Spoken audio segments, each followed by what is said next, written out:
Leto nikome nije prijatelj. Gorim svime što raste.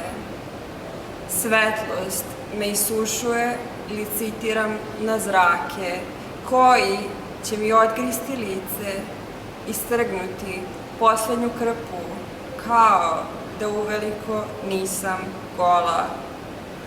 Gola sam dok šetam ulicom, gola dok otvaram usta, gola dok ti se smešim i užasavam se svakog sloja, namera u uzvraćanju, užasavam se pozdrava i lepih reči i svakog kako si, koje ne čeka odgovor, svake sekunde bačene na ćaskanje, milionite dejtove i poruke koje ne stižu.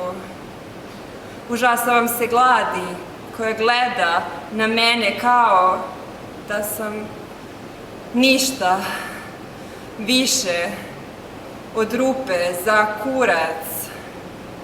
Užasavam se dodira, poljubaca strasti, boli me svaki deo za kojim žudiš jer zna da nije ništa više od hrane za ego. Boliš me, a volela bih te. Iskreno i tiho, toliko osteoporozo moje stvarnosti, volela bih te.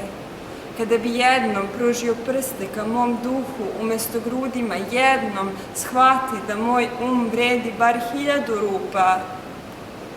I jebi me slobodno, jebi me dušno, jebi me polako, ali jebi me jednom kao da su moje reči odjek kruga tvog razuma, odjek užarenog leta i tvojih vrućih govana kojima se mažeš, da ne bi bio go.